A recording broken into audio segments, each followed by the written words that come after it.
Good morning po, good afternoon, good evening. Welcome po sa channel ko po. Ako si Tito Noise Vlogs po.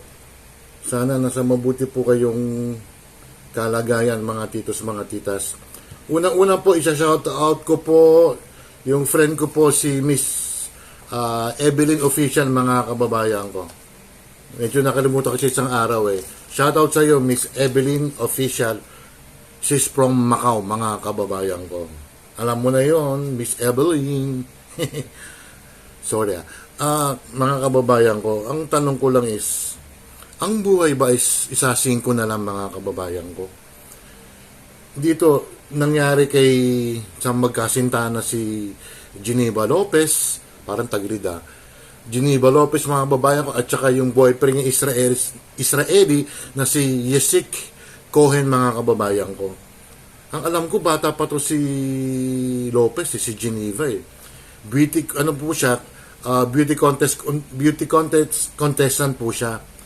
Maybe sa Pilipinas or anong mga beauty contest sinasali niya, mga babayan ko. Meron kasi silang property, Bantang Kapas, Tarlac, mga babayan ko. Siyempre, hektarya yun. Alam niyo naman sa mga probinsya sa North, mga kababayan ko. Ito palang property na itong mga titos, mga titas, na isangla nila. And then, tutubusin nila kasi ibebenta, mga babayan ko. What I know, ang nakasangla, ang mga dating alagad ng batas, mga babayan ko, or maybe, yung dalawang dating alagad ng batas na yon, mga pulis, maybe siguro na pag-utusan, di ba? Ang nangyari, itong dalawa, pinaslam, mga kababayan ko. And then, nilito pa ang otoridad. Sinunog nila yung SUV, mga babayan ko. And then kinalaunan, ilang araw nakalipas, natagpuan sila, mga babayan ko, na wala nang buhay, mga kababayan ko. Diyos ko, grabe ngayon ng mga ang nangyayaring krimen ngayon, no? Although, nangyayari sa ibang bansa, pero ito, mga babayan ko, land dispute, mga kababayan ko, dahil lang sa lupa, mga kababayan ko. Tingnan mo, napakabata pa tong si Lopez na to. Marami pa tong mararating, mga kababayan ko. Wala na eh. Wala na siyang buhay, mga kababayan ko. Ang nangyari, mga kababayan ko, natukoy na yung mga suspect, mga kababayan ko. As I said, sabi nila, 2 dating awol na pulis, mga kababayan ko. Ang gagawin sa kanila, kakasuhan na lang sila ng i-charge sila ng illegal possession of, alam nyo na, at saka illegal possession of firearms, yun. At saka meron pa ibang silang mga ibang kaso eh. Maybe siguro abduction, kidnapping, wala eh. Ganun ba talaga ang buhay ngayon, mga babae? Kaya, mga kababayan ko, sa mga ganyan, kailangan siguro magsama kayo ng mga kasi alam niyo naman ang Tarlac, mga babayan ko, malalawak ang mga lupain dyan. O, di ba, dyan yung Hacienda Lucita ba, kung di ako nagkakamali, o ang mga pag-aari, mga Aquino yan. At least sila, mga babayan ko, may mga sarili sila, mga bodyguard. Sana nakiusap na lang itong si Geneva at saka si Cohen na sana sinamahan sila ng barangay para pumunta rin sa lupain nila para i-check. Kasi tutubusin na nga, ang problema sila lang dalawa ang pumunta. Ano na yung mga babayan ko, bali, nakakalungkot, aral na rin niya, mga babayan ko. Maski nga rito sa Metro Manila delikado rin dito, what more pa sa liblib na lugar, mga kababayan ko. Dapat nagpasama na lang sila sa nakiusap, at least isang pulis man lang, sinamahan sila, or barangay, para hindi sila na yung nangyari sa kanila, napas lang nga, mga babayan ko. Hindi natin alam kung bakit pinaslang, pero land dispute nga, mga babayan, kaya napakabata pa, no? Ang gagawin dito ng mga pulis, siyempre, kakasuhan niya, mga babayan ko. Tingnan mo, napakabata pa. At saka yung mga suspect, mga kababayan ko, ni-raid yung bahay. May mga nakuha mga armas at saka explosive pa. Granada, mga kababayan ko. Ba't talagang mga awol na pulis may mga ganyan na gamit, mga kababayan ko? Minsan kasi pag dati kang pulis, siyempre, dapat siguro isurrender na yung mga service firearms mo. Pero bakit nagkaroon ng grenade? Mga titos, mga titas, so tinan mo, no? Hindi natin alam. Minsan may mga hard dyan.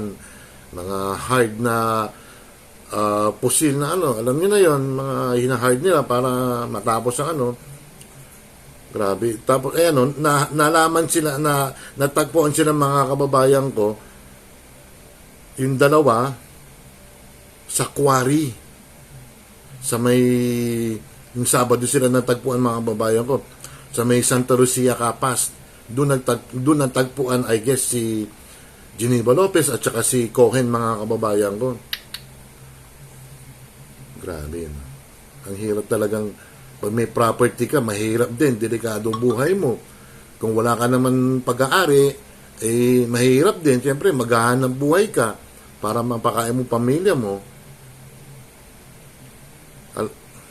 Hindi ko na itutuloy mga kababayan kasi yung natamong mga wounds ng dalawa medyo napaka brutal mga kababayan, kaya hindi ko na hindi ko na i-elaborate sa inyo kung ano nangyari mga kababayan ko. Kaya moral lesson dito or lesson learned dito mga kababayan ko, pag may mga property kayo medyo malayo sa Metro Manila, makipag-coordinate kayo sa barangay, magpasama kayo, o sa malapit na pulis kung saan kayong probinsya pupunta. Magpasama kayo, masipameriendahin nyo na lang. At least ligtas kayo, kasi kung pupuntahan nyo lang kayong dalawa lang, ay mahirap yun. Parang sila yan parang naharas sila Parang pinipilit sila ng pinagsanglaan nila na wag ibenta. Ay hindi naman pwede yun. Siyempre, karapatan nila yun, ni Cohen at saka ni Lopez na ibenta yun. Siyempre, maybe they need kailangan nila ng pera mga kababayan, kaya rest in peace na lang kay Geneva Lopez at kay Yesik Cohen, mga titos, mga titas. Magsha-shoutout muna tayo parang na-retrieve ko na yung iba na-shoutout ko na si Miss Evelyn Official si Ate Ruby Vlog, Cherry Puppies Adventures, Oxy Stab, Oxy, ayos ka lang? Shinjin Vlog Official, Mini tituloy, Michi Tiger Field, Shirley Mendrano, Jane Barona Vlog, Doc Juday, sino pa ba? Coach MB26, Mamelin Official, Amlena Vlog, Tessa Bala Official, Simply Grace, Inaanak, Nana Eva TV, Jovan de Monteresa, di Papaya, di Buko, di Pakwan, di Watermelon. Okay ka na, Chairman? Principal Kim, Mayang Vlogs, Chaps de la Cruz, si Bunso, saan ka na? Eldo SK Vlog, Rebs SK Jamming Vlogs, Ehart for Junito Marinado, Myra T. Sanchez, welcome back si Kapitek TV, Rhea May Perolino, Tony Marsan, Isel Isimix TV, si Liz TV, tsaka si MJ, si Dawigay, Lovely Mood Forever, at tsaka si Angel Mix Vlogs, Arlene Hugs. Arlene, asan ka na? Casablanca, Natasha Mix Vlogs, Mami ni Raj, Eunice and Burgess Tandem. Sino ba to? Si Gwapong Lalaksot, Benji Opa Sanchez. Benji, kumusta ka na? And then si Dems Cake, Sweetie Cake Channel, Nuna Wonder PH, Ella Kimo, Elis Neris Channel, Cindy Mini TV, Evelyn Urase, ulit si Evelyn Official, mga kababayan ko, at saka si Ate Isabel Tespadolina, Nina Laresma Lorzano, Marites Cojo, Cojos TV, Angie of San Francisco, Ferdy Albino, Kapaternaga, Roseworld Adventure, Family Flower Vlogs, Jovis Official Channel, Dayang, Lovelace Texam, si JC is over, Charles Lumawig, sino pa ba? Si Banana, Baby Abby, excuse me, Glendy Anuel, Bet Pirapil, Ichil Vlog, Maricel Vlog, Bayang Gudang, mga kababayan ko, Kapango Vlog, tsaka si Smiley Face Channel, mga kababayan ko. Ulitin ko mga kababayan ko yung mga nanonood dito or may mga kamag-anak kayo medyo well-off, maraming property, lalong-lalo na sa mga liblib na lugar, bandang norte, bandang south, Pag mga ganyan na dadalawin nyo po ang property nyo po, makiusap po kayo sa mga government official forum, barangay or police, para hindi kayo maharas po, para di kayo mag-discriminate po dyan. Kasi maski property mo yan, kung tinatakot kayo, di ba mahirap na ano mo panahon ngayon At saka mga ibang tao hindi dinadaan sa korte, dinadaan na lang sa dahas, mga kababayan. Kaya ayun, nangyari sa dalawa, nakakaawa. Don't forget to like and subscribe, hit the bell notification para ma-update kayo sa aking mga video. Maraming salamat po at ingat po kayo. Peace sa inyo lahat. Bye.